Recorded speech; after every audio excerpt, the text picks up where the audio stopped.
কথায় এমন অনেক শুনেছি যে পরিবারকে সময় দিতে এবং পরিবারের সাথে ভালো সময় কাটাতে হলে মাসে একবার হলেও বের হওয়া উচিত সবার সাথে। হ্যালো এভরিওয়ান, আসসালামু আলাইকুম। চলে এলাম কাবাব এক্সপ্রেসের দ্বিতীয় পার্টটা নিয়ে। এখন কিন্তু আমরা কাবাব এক্সপ্রেস বাদ দিয়ে চলে এসেছি অনেক দূরে। তো আম্মু বলতেছিল চলো আমরা সবাই চা খাবো। এখন আমরা বলতেছিলাম যে আমাদের তো সচরাচর বেরো হয় না, তো সড়কের পাশেই যেই দোকানগুলো থাকবে এখানে নামবো একটা নিরিবিলি জায়গায়। যেই কথা সেই কাজ অনুসারে আমরা নেমে গেলাম একটা জায়গায়। তো আম্মুরা খাবে চা, আর আমরা যারা ছোট আছি আমার সাথে আমার বোন ভাই আর আমার বেবিটা, আমরা কিন্তু চিপস কোক টোক হাবিজাবি নিয়ে নিচ্ছি বা খেয়ে ফেলতেছি। তো আম্মুকে বললাম একটু চিপসটা খাও, তো ভালো লাগবে। আম্মু বলতেছিল চা দিক। আর আমার বোন কিন্তু খুবই দুষ্টামি করতেছিল, আর তার পেজের জন্য সে ভিডিও বানাচ্ছিল।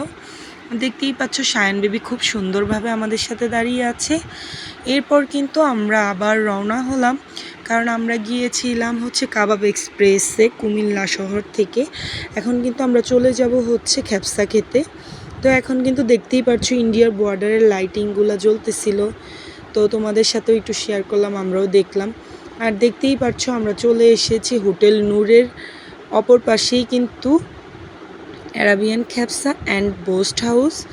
সো আমরা কিন্তু আজকে এখানে প্ল্যানিং করি নাই, হুট করেই মনে হলো চলে আসলাম যে এখন খ্যাপসা খেতে যাব। আসলে বাসায় গিয়ে আবার আম্মু রান্না বান্না করবে, এর থেকে একটু যখন বের হয়েছি তখন খেয়ে যাই।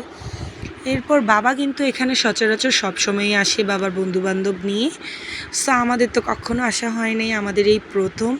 আর এখানের ডেকোরেশনটা ভালোই ছিল। এইসব দাবা টাইপের দোকানগুলো আমার কাছে খুবই ভালো লাগে। সো এটা কিন্তু ঢাকা থেকে আসতে তখন হাতের ডানে পড়ে, আর কুমিল্লা থেকে যেতে রাস্তার অপর পাশে পড়ে। বাট আমাদের গাড়ি কিন্তু ঘুরিয়ে নিয়ে আসছে বাবা।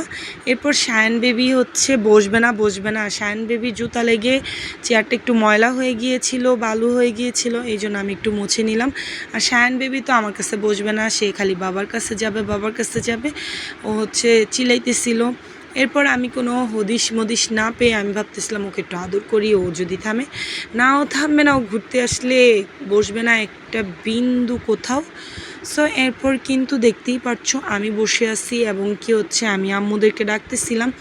এর মধ্যেই চোখে পড়ে গেল এখানে Arabian kabsa and boast house কাবাব। তো দেখতেই পাচ্ছ এখানে কিন্তু প্রত্যেকটা কোনায় কোনায় এরকম পোস্টার টাঙানো। এরপর আমরা সবাই বসে গেলাম এবং কথাবার্তা বলতেছিলাম। আর সায়ানের ছোটো আম্মুর কাছে খুবই কমফোর্টেবল। এখন ছোটো আম্মু দিয়ে দিল, কারণ সে বাবাকে দেখেও পাগল হয়ে যায়। সো আমাদের ঘরের লোকজনকে কিন্তু সে খুবই পছন্দ করে, খুবই ভালোবাসে। আর আমার মেয়েদের বাপের বাড়িতেই কিন্তু মেয়েদের বাচ্চারা বেশি আদর পায়, এটা সবাই জানো। সো এখানে দেখতেই পাচ্ছ বলতে বলতে কিন্তু আমাদের খাবার এসে গিয়েছে, কারণ অর্ডারটা আমার বাবা কনফার্ম করছিল। তো এরপর আমাদের খাবার চলে আসলে আমরা সচরাচর কিন্তু প্লেটেই খাই, রেস্টুরেন্ট বলো বাসা বলো সবাই। আজকে কিন্তু আমরা সৌদি আরবের স্টাইলে করেই খাবো। এই খাবারটা কিন্তু সৌদি আরবের নাকি বিখ্যাত খাবার। সো এই জন্য কিন্তু আমরা একটা পলিথিনে করে বিছিয়ে দিল, আর এভাবে খাবারটা নিয়েছি যাতে সবাই আমরা একসাথে খেতে পারি। সো দেখতেই পাচ্ছ। আর এখানে খাবারগুলো খুবই গরম ছিল, এই জন্য পারতেছিলাম না। তো আমার ভাই বলতেছিল কেমন আপু, আমি বলতেছিলাম খুবই মজা।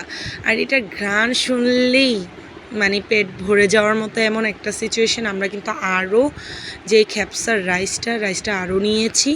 আর তালেবে তো খেতেই পারছে না গরমের জন্য, এই জন্য সে পারতেছিল না 2 হাত দিয়ে ধরে ফেলতে। এরপর আমরা একটা কোক অর্ডার করলাম, আর খ্যাপসার সাথে কিন্তু সালাদ দেয়। তারপর একটা মরিচের যেই সসটা, এই সসটা দিয়ে খেতে কিন্তু খুবই ভালো লাগে। আর খ্যাপসা খেলে এসব মরিচ জাতীয় যেই যেরকম বোরহানি বা মরিচের যেই সসটা, এটা কিন্তু খুবই ভালো লাগে। আর আমরা তো খুবই মজা করে খেয়েছি। আসলে খ্যাপসা প্রথমবার খাচ্ছি। সো জানি না আবার কবে যাব বা কী আসো বিষয়ে আপনাদের যদি ভালো কমেন্টস পাই আবার যাব। সো এখানে দেখতেই পাচ্ছ আমাদের খাওয়া দাওয়া চলছে। আসলে আমরা কিন্তু আজকে বাসা থেকে একটু প্ল্যানিং করেই বের হয়েছিলাম যে আজকের আম্মু কোনো রান্নাবান্না যাতে না করা লাগে। সো দেখতেই পাচ্ছ সবাই কিন্তু খুবই মজা করে খাচ্ছি। আর আমার সায়ান বেবি তো সবার দিকেই তাকাচ্ছিল, আর বাবা একটু একটু করে ওকে খাইয়ে দিচ্ছিল। আসলে তো ছোট, ও হচ্ছে আমাদের খাবার খেতে পারে না, তাই জন্য এখন যেহেতু বাহিরে আসছি ওকে একটু একটু করে দিচ্ছি, কারণ ওরও তো শিখতে হবে বাহিরের খাবার। সো দেখতেই পাচ্ছ, আর আমাদের কাছে খুবই ভালো লেগেছে। আসলে পরিবারের সাথে যখন সময় কাটাই আমরা, আমার কাছে তো খুবই ভালো লাগে। তোমাদের কার কাছে কেমন লাগে অবশ্যই জানাবা। আর পরিবারের সাথে কে কতবার বাহিরে যাও এটাও অবশ্যই কমেন্ট করবা। আর আমার ভিডিওটা ভালো লাগলে লাইক কমেন্ট শেয়ার তো অবশ্যই চাই। আসলে আমরা কিন্তু কথা বলতে বলতে সবাই একটু একটু করে খেয়ে নিচ্ছি। আর হচ্ছে আসলে আমাদের সব সময়ই আবদার থাকে আমাদের মা বাবার কাছে, আর আমাদের এই আবদার পূরণ করে আমাদের মা বাবা, দেখতেই পারছো। কারণ হচ্ছে আমি যেখানেই বলি সেখানেই যাওয়া হয়, হক এটা একদিন বা 2 দিন পর বা একদিন 2 দিন আগে। যাই হোক, আমার কাছে খুবই ভালো লেগেছে এখানের খেপসা।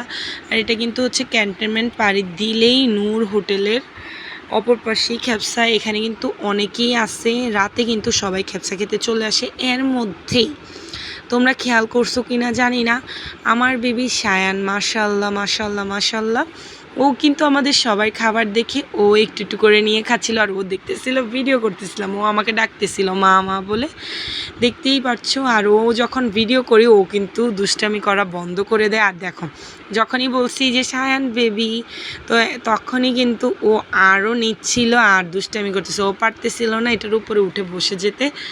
আর এরপর আমরা অনেক কথা বলতেছিলাম, অনেক মজা করতেছিলাম, আর একটু একটু করে কোক খাচ্ছিলাম। আসলে যখন হচ্ছে মরিচের যেই হচ্ছে সসটা আমরা খাই তখন কিন্তু একটু একটু ঝাল লাগে, আর ঝালটা আমি বেশি ঝাল খাইতে পারি না, তোমাদেরকে আগেও বলছি। এরপর দেখতেই পাচ্ছ আমরা সবাই যখন কথা বলতেছিলাম, ও কী করছে মাংসের এটা নিয়ে ভাবতেছিল সবাই এভাবে টেনে টেনে খাচ্ছে, আমি কেন খেতে পারবো না, কিন্তু ও নিয়ে তো সবাই আমরা দেখে নিলাম। এরপর আমাদের খাওয়া শেষ, এরপর কিন্তু কোক টোক খেয়ে সায়ানও কোক খেলো। আর এর মধ্যেই সায়ানের মামার সাথে সায়ান দুষ্টামি করতেছিল বাহিরে। আর দেখতেই পাচ্ছ হোটেল নূর আমাদের পিছনে, আর সায়ানের নানাও দাঁড়িয়ে আছে, আমরা সবাই দাঁড়িয়েছিলাম। তো আমাদের এই ভিডিওটা ভালো লাগলে তো তোমরা অবশ্যই লাইক কমেন্ট শেয়ার করবা। আর খেপসা হঠাৎ করেই চোখ গেল, আমার কাজিন বলতেছিল আপু দেখো এখানে বানাচ্ছে দেখা যাচ্ছে, আমি ভাবলাম এটা একটু ভিডিও ক্যাপচার করি। এই জন্যই তো বলি খেপসা কেন এত মজা, কারণ হচ্ছে এটা তো হচ্ছে কয়লার মাধ্যমে পুড়ে তারপরে বানানো হয়। সো তোমাদের কাছে কেমন লেগেছে অবশ্যই জানাবা।